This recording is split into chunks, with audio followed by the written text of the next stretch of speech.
Oi, meninas! Eu tô aqui com o Dr. Lucas, ele que é médico do Hospital Sofia Feldman, lá em BH, né? Professor da Faculdade de Minas Gerais de Medicina, de Obstetrícia. E o Lucas, ele mudou muito a minha vida obstétrica. Quando ele veio pra cá, ele veio dar um curso na maternidade de Santa Helena, pelo SUS. E ele mudou o jeito da gente fazer parto. Então, aquele parto que era sinônimo, né, de sofrimento, da mulher deitada o tempo inteiro, com várias medicações. E ele mostrou que a gente podia fazer o parto de uma forma diferente. Então, ele vai falar um pouquinho sobre o que é essa humanização do nascimento, que tem muita paciente que acha que é parto na água ou parto em casa. E não tem nada a ver, né, Lu? Nada, né? Então, fala pra ela.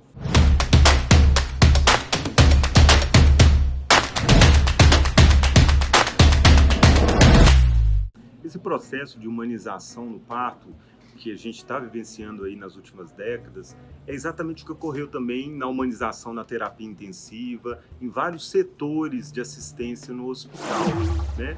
É você respeitar as crenças culturais, familiares. O parto, ele tem uma vinculação muito grande do ponto de vista cultural e familiar, né? Se a gente imaginar, por exemplo, um parto numa cigana, é um parto completamente diferente numa índia Yanomami, né? Num homem branco aculturalizado da cidade grande. Então a gente tem que respeitar essas diferenças, né? E isso que é o processo de humanização. A gente vê uma confusão muito grande do parto humanizado como um parto totalmente natural, sem direito à analgesia, né? A coisa não é assim, é você, né, utilizar das evidências científicas, do que tem de melhor em termos de assistência ao parto, né, acoplado a toda essa carga cultural familiar que a mulher carrega, né, de herança familiar, e você proporcionar nesse parto aquele parto que ela sempre sonhou, né? Aqui no Brasil a gente vivenciou um processo muito grande de medicalização e industrialização do parto, e esse processo de humanização, ele vem quebrar toda essa industrialização, essa medicalização, e aí criou-se esse termo de parto humanizado aqui no Brasil. Quando as gestantes me procuram, às vezes, né, no consultório, para discutir isso, eu falo, olha, parto humanizado no Brasil é o parto normal que você teria se você morasse na França, na Holanda, no Canadá e até mesmo nos Estados Unidos hoje. Então é uma assistência de qualidade, respeitando essas crenças culturais familiares e com uma gama de ofertas baseado no que a gestante quer, na necessidade. Então, se ela, por exemplo, quer usar da imersão na água como método não farmacológico, você oferecer. Se ela quiser usar o óxido nitroso, que é aquele gás do riso, né, que eles chamam de gás hilariante, que dá uma sensação de bem-estar durante o trabalho de parto, que não faz mal nem para a mãe e o bebê, você ofertar isso. Se ela quiser utilizar de hipnose, de acupuntura, e mesmo se ela quiser usar a anestesia farmacológica tradicional, né? Você oferecer isso para essa gestante. Então, por exemplo, a questão da dor. A dor é uma coisa muito subjetiva. Uma dor que eu sinto é diferente de uma dor que você sente. A gente tem limiares diferentes de dor, né?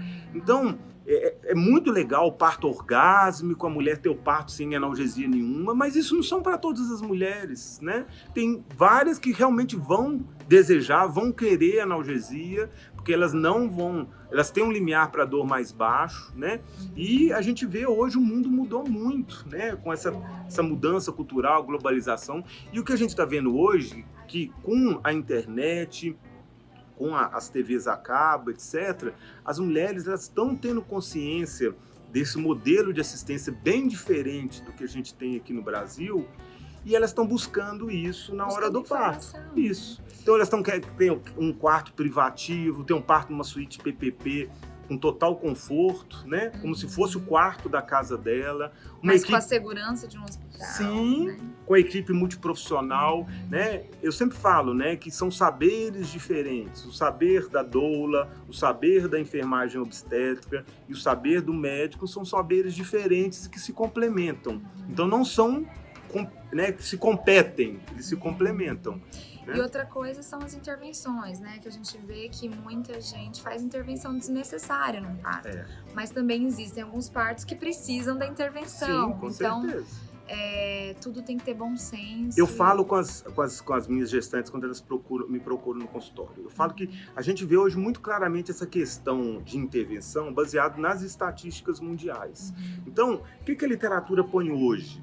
Põe hoje que na realidade atual da mulher, né, com toda a questão cultural de mudança alimentar, mudança da conformação física, questão de miscigenação racial, em torno de 20, no máximo 30% das mulheres vai precisar de uma intervenção na hora do parto. 70, 80% dos partos vão ser os partos dos nossos bisavós, que ganhavam na roça com uma parteira e não acontecia nada e você tinha um filho super saudável, mas sem nenhuma segurança, mas ela então vai ter aquele parto que ela pare o filho dela sem dificuldade nenhuma e que a presença ali do médico é desnecessária porque não vai ter necessidade de intervenção nenhuma, né?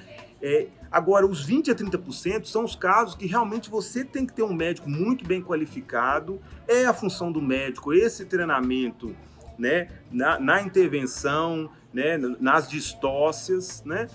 E também vão ter aqueles partos normais difíceis que vão ter necessidade de intervenção, de utilização do vácuo extrator, até do fórceps em casos específicos, e que o médico tem que ter treinamento para isso. O que a gente tem que quebrar é um pouco os dogmas e os preconceitos. Eu discuto isso muito com as gestantes que me procuram durante o pré-natal, para ela ter ciência disso tudo, e que essa decisão vai ser compartilhada muito no momento do parto, porque realmente vai ter alguns casos que lá no período expulsivo, no finalzinho, a gestante às vezes muito cansada, ela não vai conseguir fazer aquele puxo final, o bebê vai ficar parado no canal de parto ali na fase perineal e você vai precisar da ajuda da tecnologia, você vai precisar de um vácuo extrator, etc.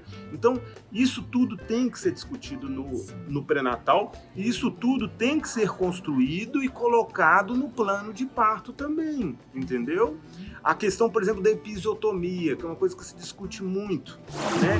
Eu acho que tem muitas convicções pessoais, né? A literatura hoje condena a episiotomia, mas eu acho, por exemplo, num caso que há necessidade de usar um fórceps num período expulsivo numa primigesta, eu acho segurança você fazer uma episiotomia, porque o trauma e a lesão que você vai ter ali é muito mais grave. Tem o risco de incontinência urinária, incontinência fecal. Então a vida é um equilíbrio, é uma harmonia. É bom senso, não pode ser nem para lá e nem para cá. Então é isso, meninas. Obrigada, Luiz. É sempre um grande prazer.